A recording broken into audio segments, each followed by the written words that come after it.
अस्सलाम वालेकुम, कैसे हैं आप सब। हमने शायरी का पार्ट स्टार्ट किया हुआ है। ठीक है, आज हमने डिस्कस करना है गालिब को। ठीक है, कि गालिब के 5 अशार हम देखेंगे, बाकी इसके अलावा गालिब की शायरी बहुत ज्यादा है। ठीक है, तो ये नहीं है कि जो ये 5 आपको पढ़ा रही हूँ तो किसी के अंदर से आपके पेपर में आना है, इस पे डिपेंड नहीं करना। ये सिर्फ आपको समझाने के लिए बताती हूँ कि इस तरह से आपने मफहूम करना है और इस तरह से आपने उसकी तशरीह करनी है। ठीक है, 5 शेर का बताऊंगी, बाकी गालिब के शेर निकाल के आपने उनका जो मफहूम है ना उसको प्रैक्टिस करनी है। ठीक है, अशार का मफहूम बनाना है। अब जहाँ पे सबसे पहला शेर उनका आ जाता है, उसमें वो कहते हैं, कावे कावे सख्त जानी हाय तन्हाई न पूछ, सुबह करना शाम का लाना है जोए शेर का। ठीक है, अब यहाँ पर मतलब वो कह रहे हैं, सबसे पहले अगर आप, मैंने आपको पहले भी कहा था कि सबसे पहले हम क्या करेंगे, मीनिंग्स को समझने की कोशिश करेंगे। अब यहाँ पर वो कह रहा है कावे कावे सख्त, ठीक है, कि बहुत मुश्किल है। हाय तन्हाई, ठीक है, अब देखिए तन्हाई से आपको समझ आ रहा है, वो कह रहा है कि तन्हाई का ना पूछ। ठीक है, वो क्या कह रहा है कि तन्हाई का ना पूछ, कि तन्हाई की तकलीफ का ना पूछ। कावे कावे सख्त का मतलब है कि बहुत सख्त तकलीफ होती है जो तन्हाई की होती है। ठीक है, तो तन्हाई के आलम के बारे में ना पूछो। फिर वो कहता है, सुबह करना शाम का लाना है जोए शीर। शीर का मतलब होता है दूध। ठीक है, शेर का मतलब क्या होता है, दूध के, दूध की नहर निकालना। अब ये इस शेर को वो रिलेट कर रहा है फरियाद के साथ। ठीक है, फरियाद और शीरी के साथ। तो यहाँ पर इसका मफहूम ये आएगा कि तन्हाई की तकलीफ का क्या पूछते हो, इस आलम में सुबह से शाम करना जैसे दूध की नहर निकालना है, यानी बहुत मुश्किल काम है। ठीक है, यानी सख्त दुश्वारी का काम है। अब जहां पर ये है कि जैसे शीरीन ने उसे कहा था कि दूध की नहर जाके निकालो, और उसने क्या किया था, फरियाद ने उसको उस जगह ने जो उसको टास्क दिया था, उसने उसको एक्सेप्ट किया था कि मैं अपनी मोहब्बत के लिए ये भी कर सकता हूँ। ठीक है, हालांकि दूध की नहर निकालना इंतहाई मुश्किल काम है। तो वो कह रहा है कि जब तन्हाई की बात कर रहे हो तो वो उसके बराबर है कि जिस तरह से फरियाद ने शीरी के लिए दूध की नहर निकाली थी। ठीक है, तो ये उस चीज को यहाँ पर आपको बताना चाह रहे हैं गालिब साहब, के तन्हाई के बारे में, तन्हाई की तकलीफ के बारे में वो बात कर रहे हैं, कि इस आलम के अंदर कि जब बंदा तन्हा होता है तो सुबह से शाम हो जाती है और उसी तकलीफ के अंदर बंदा वो वक्त गुजार देता है, पता नहीं चलता। ठीक है, फिर उसने उसको तशबीह किसके साथ दे दी है, दूध की नहर के साथ। दूध की नहर कौन सी, जो फरियाद ने निकाली थी शीरी के लिए। ठीक है, अच्छा, उसके बाद दूसरा शेर उनका आता है। उस शेर के अंदर वो कहते हैं, तीशे बगैर मर न सका को हकन असद, तीशे बगैर मर न सका को हकन असद, सरगश्ता ए खुमारे रसूमो कयोद था।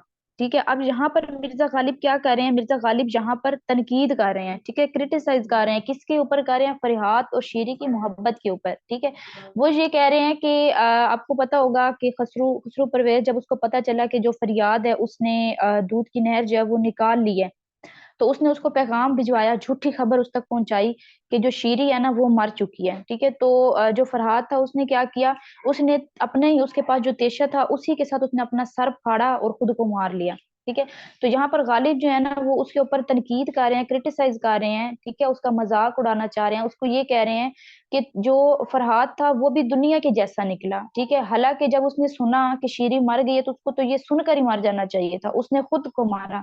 मतलब ये कि वो भी दुनिया की रस्मों रिवाज का आदी था। ठीक है, अगर सच्ची मोहब्बत थी तो जैसे ही उसने सुना कि शीरी मर चुकी है, उसकी जान खुद ही निकल जानी चाहिए थी। ठीक है, अब इसके मफहूम में आप इस तरह से लिखेंगे, ए असद फरहाद तिशे के बगैर न मर सका, हालांकि उसे शीरी की मौत की खबर सुनकर मर जाना चाहिए था, मगर फरियाद भी दुनियावी पाबंदियों और रस्मों रिवाज का आदी निकला। ठीक है, या पाबंद निकला।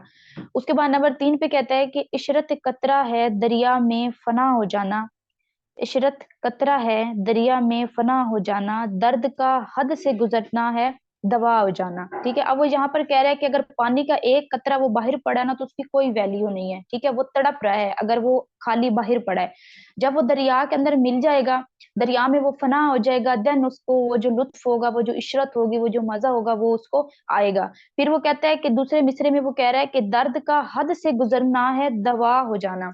वो कहता है कि जब दर्द हद से गुजर जाता है, जब उसके आपकी बर्दाश्त करने के, मतलब आपकी बर्दाश्त से भी ज्यादा हो जाता है, तकलीफ आपकी उससे भी ज्यादा हो जाती है, तो उस वक्त क्या होता है कि इंसान सहते सहते उस दर्द का आदी बन जाता है। और जब फिर दर्द हद से गुजर जाता है, अपनी लिमिट्स क्रॉस कर जाता है, इतना दर्द होता है कि वो बर्दाश्त नहीं किया जा सकता, लेकिन वो जो एक आशिक होता है वो दर्द को सह सह कर उसको आदत हो जाती है बर्दाश्त करने की। तो उसको फिर लगता है कि जब दर्द हद से बढ़ गया तो फिर वो उसके लिए क्या हो गया, दवा बन गया। ठीक है। अब जहां पर वो कह रहा है कि मिर्जा गालिब के नजदीक कतरे का सुकून दरिया में तहलील हो जाना है। ठीक है। वो कह रहा है कि एक कतरा अगर वो दरिया के बगैर बाहर पड़ा हुआ है तो वो क्या कर रहा है, वो तड़प रहा है। उसका सुकून कहाँ पर है कि उसने दरिया में जाना है, मिक्स होना है। जब वो दरिया में मिल जाएगा तो उसको सुकून मिल जाएगा। ठीक है। और फिर वो कहता है कि दर्द का हद से गुजर जाना ही उसकी दवा बन जाना है, कि जब दर्द हद से गुजर जाता है, जब तकलीफ हद से गुजर जाती है, देन ही वो आपकी दवा बनती है। ठीक है। उसके बाद नेक्स्ट शेर देख लेते हैं, नंबर 4। नंबर 4 में वो कह रहा है, ये न थी हमारी किस्मत के विसाल यार होता, ये न थी हमारी किस्मत। ठीक है। अब शेर इस मिसरे को समझें। इसमें वो कह रहा है कि ये न थी हमारी किस्मत, कि मिर्जा गालिब कह रहा है कि मेरी किस्मत ऐसी नहीं थी कि मुझे विसाले यार होता, कि मुझे यार मिल जाता, मुझे उसका दीदार हासिल हो जाता। ठीक है। फिर वो कहता है दूसरे मिसरे के अंदर, अगर और जीते रहते यही इंतजार होता। वो कहता है कि मेरी किस्मत में ही नहीं था कि मुझे विसाले यार नसीब होता। अगर मैं जीता रहता मजीद भी तो मैंने सिर्फ क्या करना था, सिर्फ उसका इंतजार ही करना था। इसके अंदर उसने ये बात की है।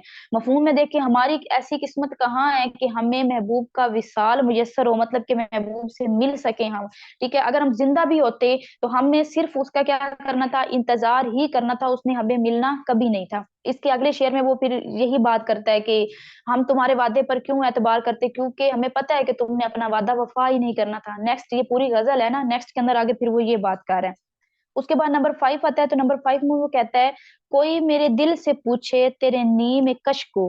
ठीक है। ये बहुत अमेजिंग शेर है। यहाँ पर वो कहता है कि कोई मेरे दिल से पूछे तेरे नीम कश को, ये खल्श कहाँ से होती है जो जिगर के पार होता। ठीक है। अब वो कह रहा है कि मेरे दिल से कोई पूछे, ठीक है, कि तेरे इश्क जो मेरे दिल के अंदर समा चुका है, मेरे दिल के अंदर पेवस्त हो चुका है, उसके बारे में कोई मेरे दिल से पूछे। वो कह रहा है कि ये जो खलश होती है, ये जो दिल में जो तकलीफ होती है, ठीक है, जिगर के पार होती है, वो सिर्फ मेरा दिल ही जानता है और कोई नहीं जान सकता। ठीक है। यहाँ पर आप इसका मफहूम में ये लिखेंगे कि तेरे इश्क का जो तीर मेरे दिल में पेवस्त है। ठीक है। मतलब कि उसके इश्क का जो तीर था, वो जो मेरे दिल के अंदर लगा है, मेरे दिल के अंदर पेवस्त हुआ है, ये उसने मेरे दिल के अंदर जो जगह बनाई है, या मेरे दिल को जो घाव दिया है, उसकी खलश जो है, उसकी जो खलश है, वो सिर्फ मेरा दिल ही जान सकता है और कोई नहीं जानता। यहाँ पर मिर्जा गालिब ने ये वाली बात की है। ठीक है। अब आप लोगों ने करना क्या है कि ये 5 शेर हैं। वैसे आप लोग असाइनमेंट करते नहीं है, माशाल्लाह सारे काफी मेहनती स्टूडेंट हैं आप। अब आपने करना ये है कि ये 5 शेर हैं, इन 5 अशआर में से ना आपने कोई एक शेर उठाएं, मफहूम दिया हुआ है, उसके बाद आप नीचे उसकी तशरीह करके दिखाएं। ठीक है। सब लोग प्रैक्टिस करें, तशरीह करें। 5 दिए हैं, पांचों में से एक एक शेर उठा लें, जिसने जो करना है, जिसको जो अच्छा लग रहा है वो उठाएं और उसके नीचे तशरीह बनाएं, ताकि आपकी थोड़ी प्रैक्टिस हो जाए इसकी।